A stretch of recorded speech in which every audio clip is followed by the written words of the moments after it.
Second year physics విద్యుత్ potential capacitance పాఠ్యాంశంలో నిన్నటి క్లాసులో మనము కొన్ని ప్రాబ్లమ్స్ చెప్పి కన్క్లూజన్ చేసామమ్మా. చివరి ప్రాబ్లంలో మనము 0.53 ఇంటూ 10⁻⁻10 విలువని మొదట 0.53 ఇంటూ 10⁻⁻8గా తీసుకొని పొరపాటు చెప్పడం జరిగింది. తర్వాత మనము దాన్ని సరిదిద్దామండి. 53 ఇంటూ 10⁻⁻12గా తీసుకొని ప్రాబ్లం సొల్యూషన్ చేసాము. చివరిగా 27.1 ఎలక్ట్రాన్ వోల్ట్ ఆన్సర్ మనకి వచ్చింది. ఎవరికైనా అది రీకాల్ అవ్వకపోతే ఒకసారి రీకాల్ చేసుకోండి, ఓకేనమ్మా. మరి నేటి క్లాస్లో విద్యుత్ రోధకాలు ద్రోణము కాన్సెప్ట్ మనము చెప్తామండి. అసలు రోధకము అంటే ఏమిటి అంటే ఏ పదార్థం గుండా అయితే విద్యుత్ ఆవేశము ప్రయాణించదో ఆ పదార్థాన్ని విద్యుత్ రోధకము అంటారండి. ఏ పదార్థం గుండా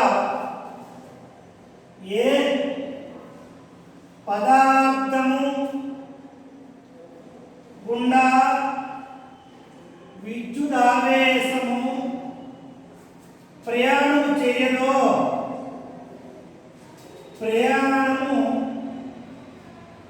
చేయదో లేదా ఏ పదార్థము తన గుండా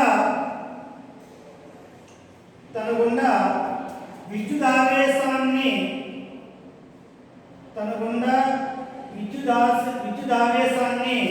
పోనివ్వదో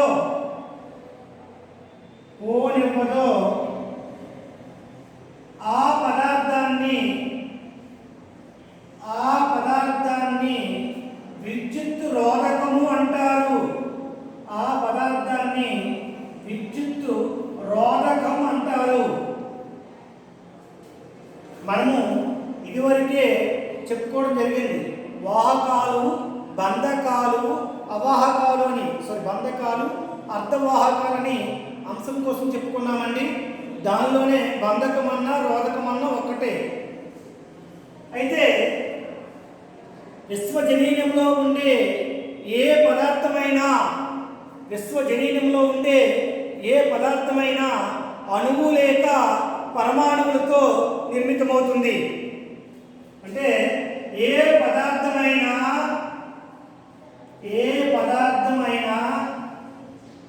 అణువులు లేదా పరమాణువులతో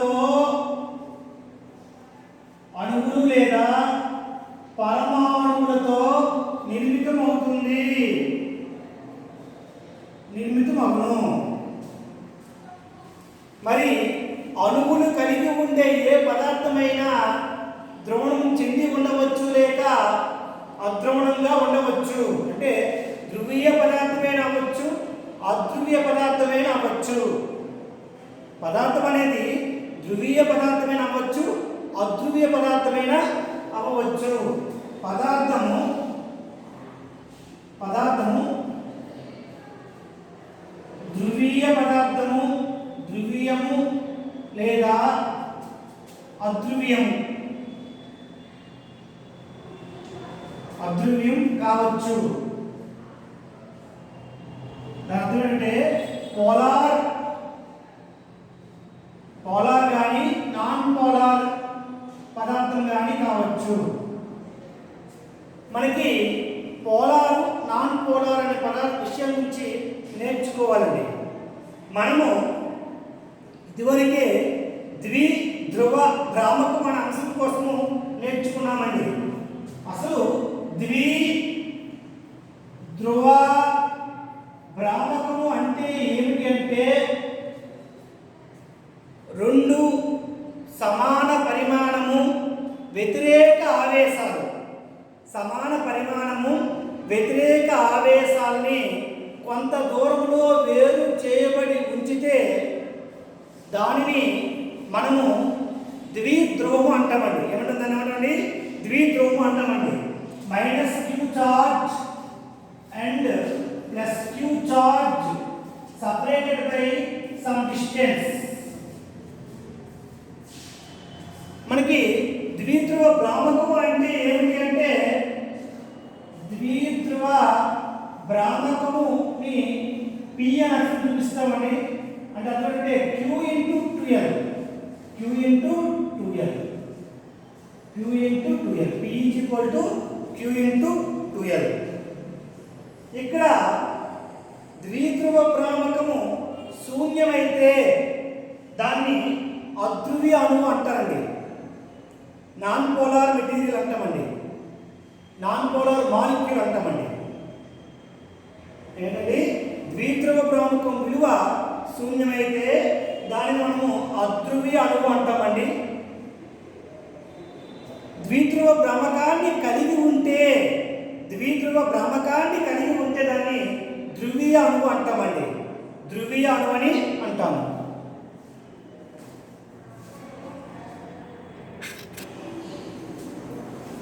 అధ్రువీయ అణువు మరియు ధ్రువీయ అణువుల కోసం నేర్చుకుందామండి. ధ్రువీయ అణువు ఫస్ట్ మొదట నేర్చుకోవాల్సింది ధ్రువీయ అణువు.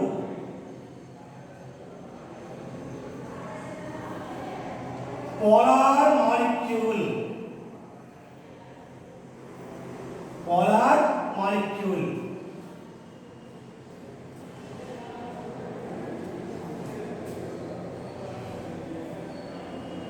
బాహ్య విద్యుత్ క్షేత్రం లేనప్పుడు, బాహ్య విద్యుత్ క్షేత్రం ఎక్స్టర్నల్ ఎలక్ట్రిక్ ఫీల్డ్ లేనప్పుడు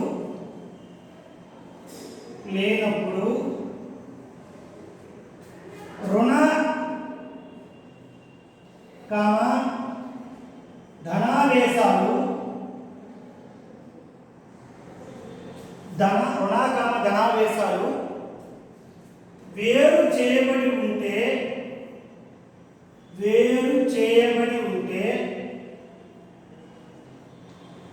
ఉంటే ఆ అణువులని ధ్రువీయ అణువు అంటారు. ధ్రువీయ అణువు అంటారు. ఇవి శాశ్వత ద్విధ్రువ భ్రామకాన్ని కలిగి ఉంటాయి. ఇవి శాశ్వత ద్విధ్రువ భ్రామకాన్ని కలిగి ఉంటాయి. శాశ్వత ద్విధ్రువ భ్రామకాన్ని కలిగి ఉంటాయి. ఎక్స్టర్నల్ ఫీల్డ్ ఉన్నా, ఎక్స్టర్నల్ ఫీల్డ్ లేకపోయినా అణువు అంటే ధన రుణావేశాలు దూరంగా ఉంటాయి కదా. రుణావేశము ధనావేశం, ఇది మళ్ళీ ఇక్కడ రుణావేశము ధనావేశం.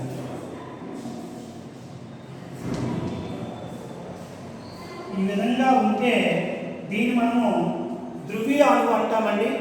ఇది శాశ్వత ద్విధ్రువ భ్రామకాన్ని కలిగి ఉంటుంది. ఏం కలిగి ఉంటుందమ్మా? శాశ్వత ద్విధ్రువ భ్రామకాన్ని కలిగి ఉంటుంది అన్నమాట. ధ్రువీయ అణువు శాశ్వత ద్విధ్రువ భ్రామకాన్ని కలిగి ఉంటుంది. ఎగ్జాంపుల్ తీసుకుంటే HCl H2O, HCl H2O. HCl అంటే హైడ్రోక్లోరిక్ యాసిడ్, హైడ్రోక్లోరిక్ ఆమ్లము. H2O అంటే వాటర్, నీరు. H2O అంటే అమ్మా నీరు, వాటర్.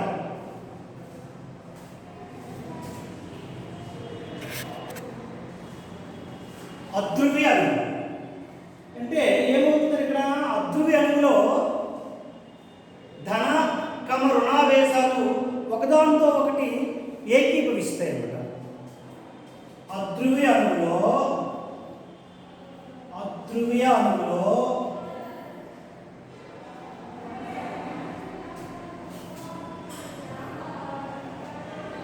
ఎక్స్టర్నల్ ఎలక్ట్రిక్ ఫీల్డ్ బాహ్య విద్యుత్ క్షేత్రము లేనప్పుడు, బాహ్య విద్యుత్ క్షేత్రము లేనప్పుడు ధన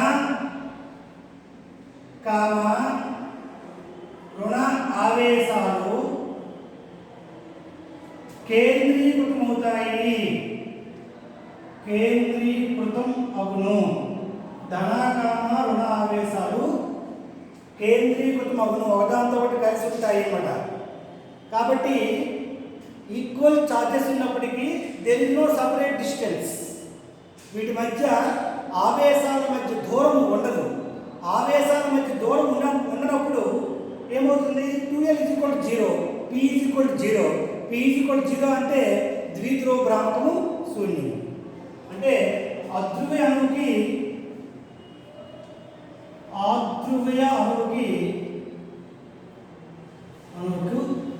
శాశ్వత ద్విధ్రువ భ్రామకం ఉండదు. శాశ్వత ద్విధ్రువ భ్రామకం ఉండదు. ఇంకా సింపుల్గా చెప్పాలంటే ద్విధ్రువ భ్రామకం 0 అని చెప్పచ్చు. ఇప్పుడు ఇది ఎక్స్టర్నల్ ఎలక్ట్రిక్ ఫీల్డ్, బాహ్య విద్యుత్ క్షేత్రంలో విద్యుత్ క్షేత్రం ఉంచితే మళ్ళీ దీని యొక్క అధ్రువీయ అణువు ద్విధ్రువ అణువుగా మారుతుంది. అందుకే మన స్పెషల్గా చెప్పుకోవాలి ఇక్కడ, బాహ్య విద్యుత్ క్షేత్రం లేనప్పుడు నాట్ ఈక్వల్ టు 0 అయినప్పుడు, సారీ ఈజ్ ఈక్వల్ 0 అయినప్పుడు, సారీ ఈజ్ ఈక్వల్ టు 0 అయినప్పుడు, ఈజ్ ఈక్వల్ 0 అయినప్పుడు P ఈజ్ ఈక్వల్ టు కూడా 0 అవుతుంది అనమాట. P ఈజ్ ఈక్వల్ టు 0 అయితే P ఈజ్ ఈక్వల్ టు 0 అవుతుంది. అప్పుడు ఏమవుతుంది? ఇక్కడ ఇలా ఉంటాయండి. అంటే ధనావేశము రుణావేశము ఒకదానితో ఒకటి కలిసిపోయి ఉంటాయి. రుణావేశము ధనావేశము ఒకదానితో ఒకటి కలిసిపోయి ఉంటాయి. Example H2 hydrogen, O2 oxygen, H2 అంటేమ్మా హైడ్రోజన్, O2 అంటేమ్మా ఆక్సిజన్.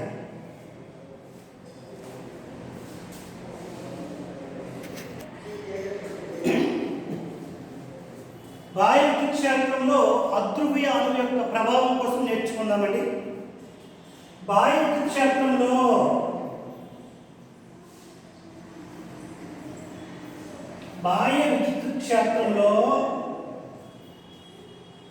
అధ్రువీయ అణువు ఉంచితే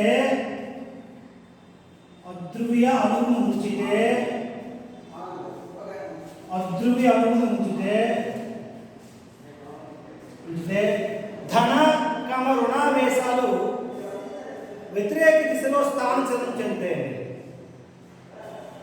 ధన కామ రుణ ఆవేశాలు వ్యతిరేక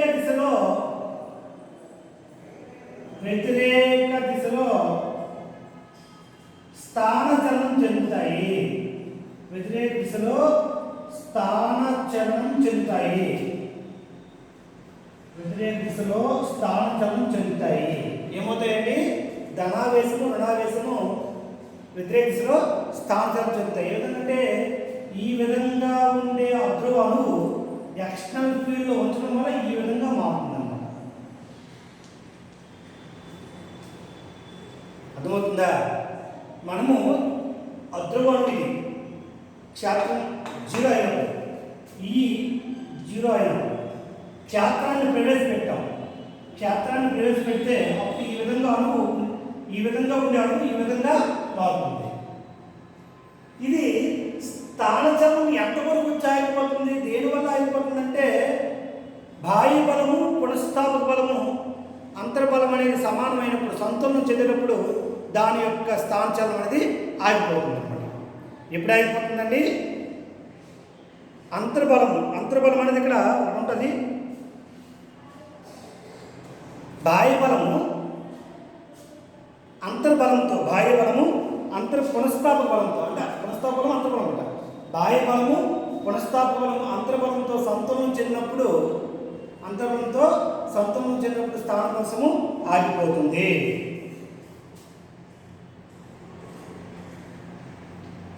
బాహ్య బలము పునఃస్థాపక బలముతో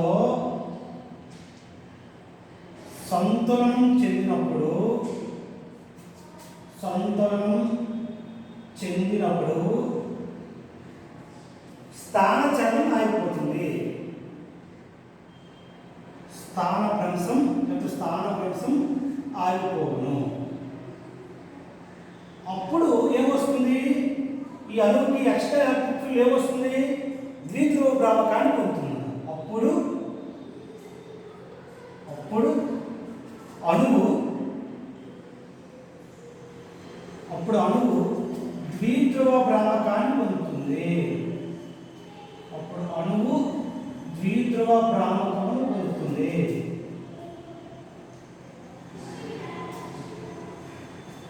ఈ విధంగా ఒక అణువు ఉండదు కదా, పదార్థంలో ఒక అణువు ఉండదు కదా, ఎన్నో అణువులు ఉంటాయి.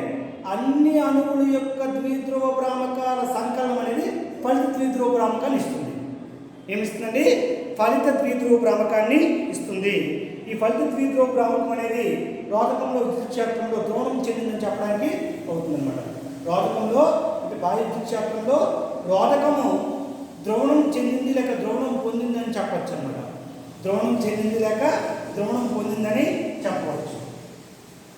అంటే అణువు ద్విధ్రువ భ్రామకాన్ని పొందుతుంది ఒక అణువు. ఈ విధంగా ఒక అణువు ఉండదు కదండి, పదార్థంలో వివిధ అణువులు ఉంటాయి. వివిధ అణువుల యొక్క ద్విధ్రువ భ్రామకాల సంకలనము ఫలిత ద్విధ్రువ భ్రామకాన్ని ఇస్తుంది. ఏమిస్తుందండి? ఫలిత ద్విధ్రువ భ్రామకాన్ని ఇస్తుంది. దీనివల్ల ఏమవుతుందండి? బాహ్య క్షేత్రంలో రోధకం అనేది ద్రోణం చెందిందని చెప్పవచ్చు. వివిధ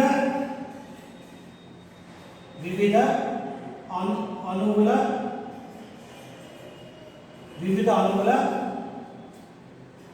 ద్విధ్రువ భ్రామకాల సంకలనము ఫలిత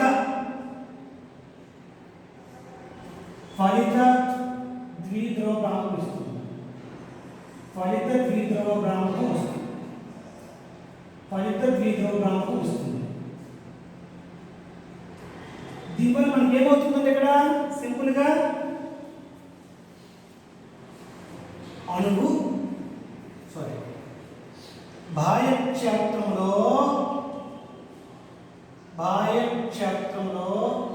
రోధకము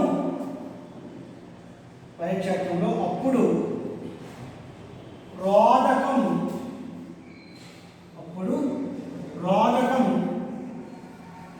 ధ్రువితం చెందింది అని చెప్పవచ్చు.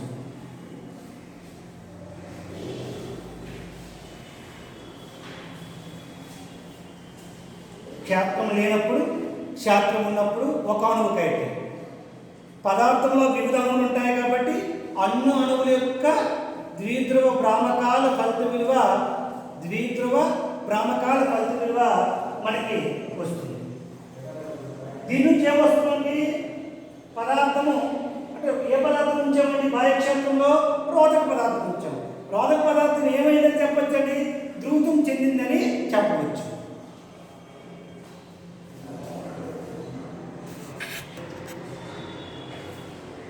మనకి బాహ్య క్షేత్రంలో ద్రోణం చెందుతుంది కదా, దీన్ని ఆధారం చేసుకొని మనం ఇక్కడ ఏం చెప్తున్నామంటే ఏకాంక గణపరిమాణానికి గల ద్విధ్రువ భ్రామకాన్ని ద్రోణము అంటారండి.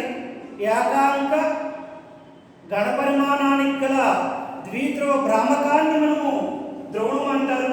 దీన్ని పీతో మనం చూపిస్తాము. పీ జై ఈ అండి. జై అంటే విద్యుత్ ససెప్టబిలిటీ అంటామండి. విద్యుత్ ససెప్టబిలిటీ అంటాము. దీన్ని మనం ఎన్నో పాఠంలో నేర్చుకుంటామండి, ససెప్టబిలిటీ అనే కాన్సెప్ట్ని. ఈ అంటే బాహ్య విద్యుత్ క్షేత్రము.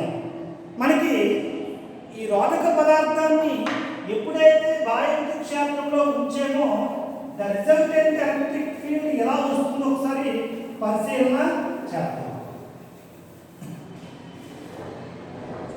ఎప్పుడైతే ఇది రోధక పదార్థం అండి, ఎటువంటి విద్యుత్ క్షేత్ర ప్రభావం లేనప్పుడు పదార్థం యొక్క పరిస్థితి ఇది రోధక పదార్థము బాహ్య విద్యుత్ క్షేత్రం లేనప్పుడు E0 రాసాం కదా, ఇది రోధక పదార్థము ఈ విధంగా ఉంటుంది. విద్యుత్ క్షేత్రం అప్లై చేస్తాం ఈ నాట్ ఈక్వల్ టు 0. ఈ నాట్ ఈక్వల్ టు 0 అయినప్పుడు అప్లైడ్ ఎలక్ట్రిక్ ఫీల్డ్ ఈ నాట్ అప్పుడు ఏమవుతుంది, రోధక పదార్థము ఏమవుతుంది, విద్యుత్ క్షేత్ర ప్రభావం వలన ఈ విధంగా ధనావేశము రుణావేశం అనేది ఇక్కడ మనకి విడిపోతుంది. ధనావేశము రుణావేశం విడిపోవడం వలన మనకి ఇండ్యూస్డ్ ఎలక్ట్రిక్ ఫీల్డ్ ప్రేరిత విద్యుత్ క్షేత్ర తీవ్రత అనేది ఇక్కడ వస్తుందన్నమాట. ప్రేరిత విద్యుత్ క్షేత్ర తీవ్రత అనేది ఈ విధంగా ఉంటుంది, ఈ ఇండ్యూస్డ్ అంటుంది. అప్పుడు మనకి ధనావేశము రుణావేశము ఒకదాంతో ఒకటి ఇక్కడ కొట్టివేయబడిపోతాయండి. కొట్టివేయబడి ప్రేరితం వల్ల వచ్చే ఆవేశాలు మాత్రం ఇక్కడ రిజల్టెంట్లో ఉంటాయి. దానివల్ల resultant electric field E0 minus E induce. ఎప్పుడైనా మనము దీన్ని యాక్చువల్గా ఈ కాన్సెప్ట్ నేర్చుకోవడానికి అవసరం ఏంటంటే మనకి కెపాసిటర్ పలకల మధ్య రోధకాన్ని ఉంచితే ఏమవుతుందని చెప్పుకోవడం కోసమే ఇదంతా మనము ఇప్పుడు వివరణ ఇచ్చుకోవడం జరిగింది. మనము ఈ విషయాన్ని కెపాసిటర్ ప్లేట్ల మధ్య రోధకాన్ని ఉంచేటప్పుడు గురించి కూడా నేర్చుకుంటాము. అక్కడ కంటిన్యూటీ టాపిక్ అనేది వస్తుందన్నమాట. ఓకేనమ్మా, రేపటి క్లాస్లో కెపాసిటెన్స్ అంటే ఏమిటి, కెపాసిటర్ అంటే ఏమిటి, ఉపయోగాలు ఏమిటి, గుర్తులు ఏమిటి, అలాగే శ్రేణి సంయోగము, సమాంతర సంధానము, ఈ కాన్సెప్ట్స్ అన్నీ కూడా మనము రేపటి క్లాస్లో నేర్చుకోబోతున్నాం. పిల్లలు నోట్స్ రాయండి. ఎవరైనా మీ ఫ్రెండ్స్ గ్రూప్లో లేకపోతే వాట్సాప్ గ్రూప్లో చేర్చండి. మీకు డౌట్స్ ఏమైనా వస్తే మమ్మల్ని కన్సల్ట్ చేయండి. ఓకేనమ్మా, థ్యాంక్ యూ.